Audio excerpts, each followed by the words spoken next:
Greetings, this is Empress K with Reggae Reflection and Island Stage Magazine, and I have the pleasure of being here in Kingston with Tony Rebel this evening. Give thanks. It's just taking place just about 6 weeks from now, I believe. Exactly. Exactly. So this will be the 23rd year? Yes, this is our 23rd staging, definitely. How has the new location been going? Well, the new location is totally different. It's the north side of Jamaica, and we are on the north coast, so it provides a whole array of different things like hotel rooms. We have maybe over 10,000 in that region rooms. It's the kind of central in a particular way. I mean, for people from Montego Bay and Sav and from Kingston, it kind of falls in the middle, like really some form of center in terms of geographical location. And there are certain amount of places where you can have fun, like Dolphin Cove and Mystic Mountain and Duns River Fall and Little Duns River. So the location is kind of different and it's kind of nice. The original location was very much great, also has its own unique features, and I mean a lot of people even love that venue more than where we are, but there's a lot of people who love this venue equally amount or even more because of various reasons. So, and the venue also is in a wonderful shape right now because it has been modified a particular way where there is a beach on the venue now, because even though it's right beside the water, there wasn't any beach there. So the owner from Plantation Cove, Robert Bryan, has erected a beach there and set the venue in a particular way to the international standards. So this year when you come to Rebel Salute, you will see totally different from how you've seen it for the past 3 years.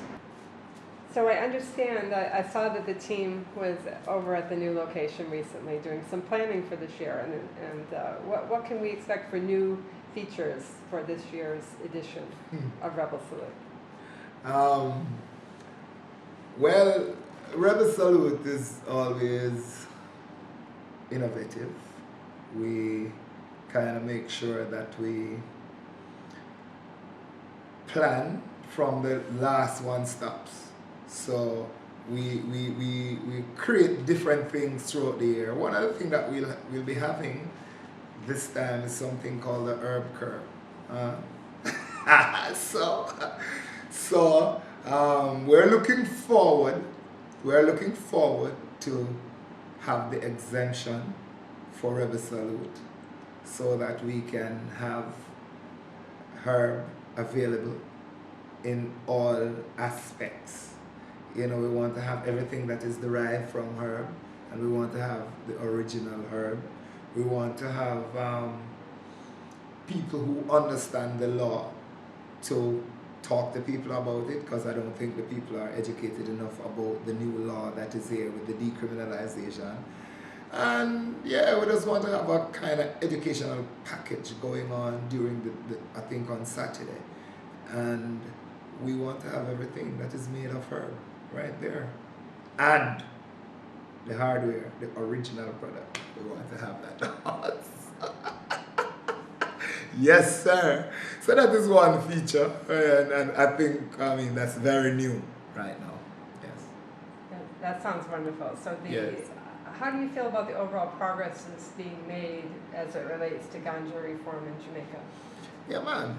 Yeah, well, as I said before, it's very progressive. It's from the days of Peter Tosh getting beaten, getting a jail time for it. Bonnie Whaler spent lots of time in prison for it. Jacob Miller sang about it, tired till he gets in the bush and want to be in the open. And people even die for it, you know what I mean? So we have gone through those stages, and now we are heading into a period where it is being decriminalized, and that's to me, is one of the first aspects of what we really want. That's not the full objective, because the full objective would be to have it legalized, you know. But we can work with that for now, because it's a gradual process. People can have 4 trees, and one person can have 4 trees in their backyard, and 4 trees or more, and you can have maybe 2 ounces on you, if or more, and you can have exemption at certain kind of shows. I mean, the people who deals with ganja for sacraments,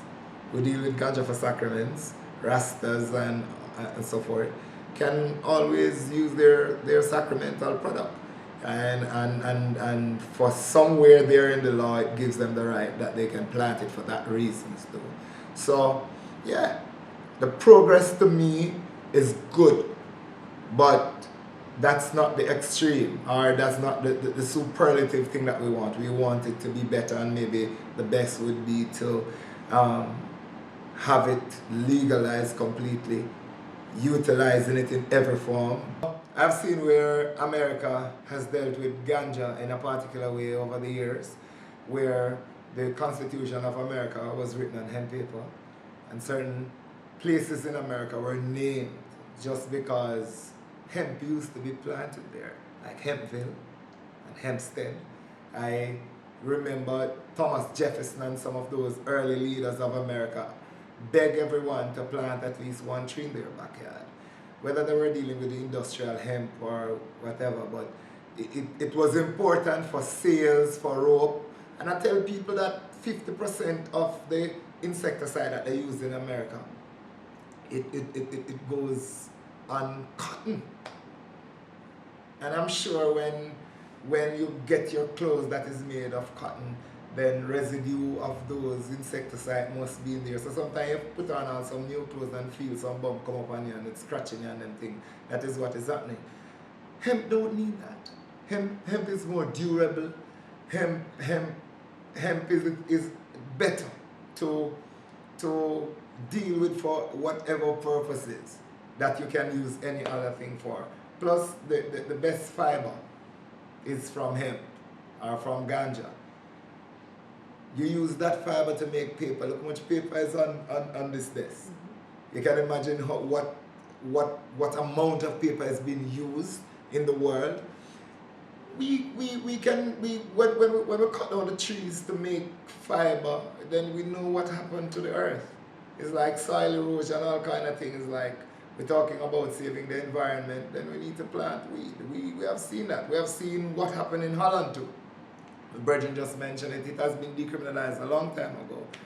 And what happened when you decriminalize ganja? It normalizes it.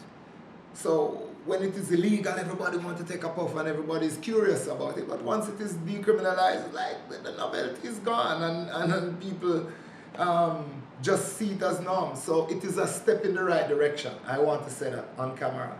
The government has taken a step in the right direction. And when it comes to the whole economic purposes, it can help us to take us out of our economic dilemma. I mean, one former Prime Minister of Jamaica has described ganja right now as the green gold. So I think I endorse that.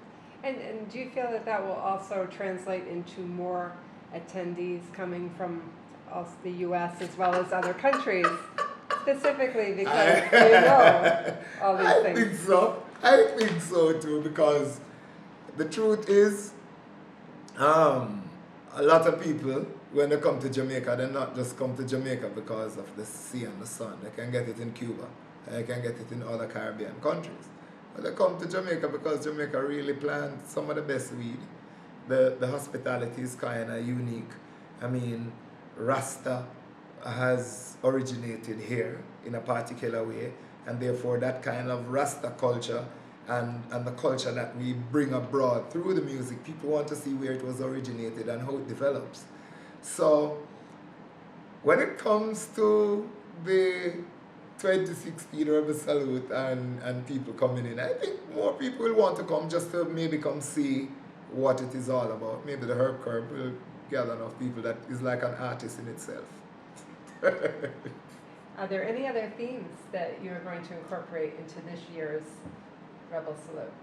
Well, the truth is, there are many others with food and our craft markets and so forth. We want to change that up, and the whole venue is changed. So there's a few other things, but the herb curb, it is taking the majority of our energy right now, and so we want to put all of our energies in that to make sure it's because it's one of the first time that something like that is going to happen. We want to make sure that those who see it and those who witness it will want to see it again. And we want to make sure we present it in a respectful and attractive way. We want to do that. Now, for Tony Rebel, the artist, Yes. what are your current plans? What are your current projects that you're working on? All right. So for me, I have an album that I finished, and it will be on the road very soon. Hopefully, it's VP who put it out. Chris has shown that interest. The only reason why I don't put it out as yet is that I want him to put out Queen Africa's one first because I am responsible for that. That is completed now. We just came back from Europe. We were down there when they bombed the place up and shoot the place up. We had to cancel all of our French shows and one of our show in Rotterdam, but we already done two in Holland, and we have gone through the place for maybe 3 weeks. So we have just done that. It was called a connection tour, and it's all over Facebook. You can look at it. Just came back from Africa. We went to, and Mutabaruka went to Ghana. Okay. I've gone to the Cape Coast and has relived some of those things that happened in the door of no return and so forth. Locked myself in there and taped some things, and so have all of these things that I want to do. Documentary. Maybe I have to call people like Abidan to help me get it together soon. And yeah, I'm writing my first book. Oh, great. So when do you expect that to be It should have completed? out already, but there's so many things that I want to talk about in this book that every second there's a new page and there's a new paragraph. So I am just writing. I'm just writing, and what is happening is that I'm writing it in a form like what I should leave the editors to do. So if I see a mistake, I want to go and correct it. Meanwhile, I should just be writing and allow the editors to do that. So that is what I'm doing. But yeah, that should be out. So these are some of the things I'm producing. My son is doing some serious production, the one that came in here a while ago. He's just making some wonderful rhythms, and we're doing that too. We recording and doing our stuff. We never stop writing, never stop voicing, and never stop performing. In this year, in 2016, where Rebel Salute continues to thrive, and some other festivals may not be happening, how do you feel that, what separates Rebel Salute apart and keeps on growing and getting larger? I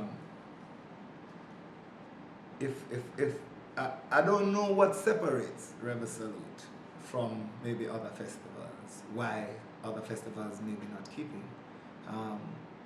For me though, what helped Rebel Salute to continue is the commitment. It's my love for music. I think that I am a custodian of something that is a divine mandate, and it has to go through.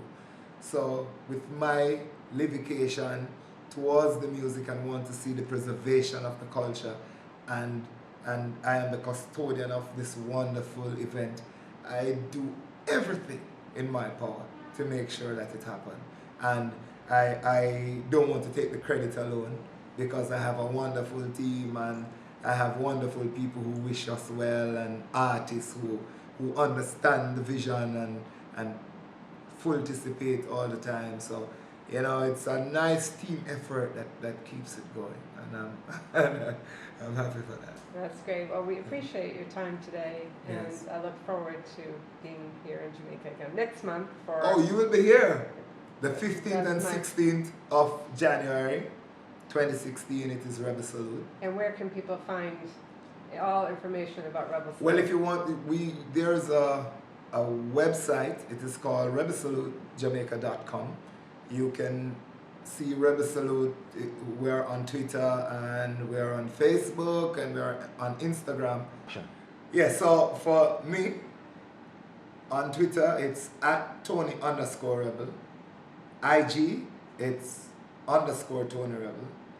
And FB is Tony-Rebel. You might see some other Tony Rebel pages there, like Tony Rebel, but I'm really working with the one, Tony-Rebel right now. So you can link me up and you can email us at Tony_Rebel@hotmail.com, and you'll find our email on the website if you go to rebelsalutejamaica.com.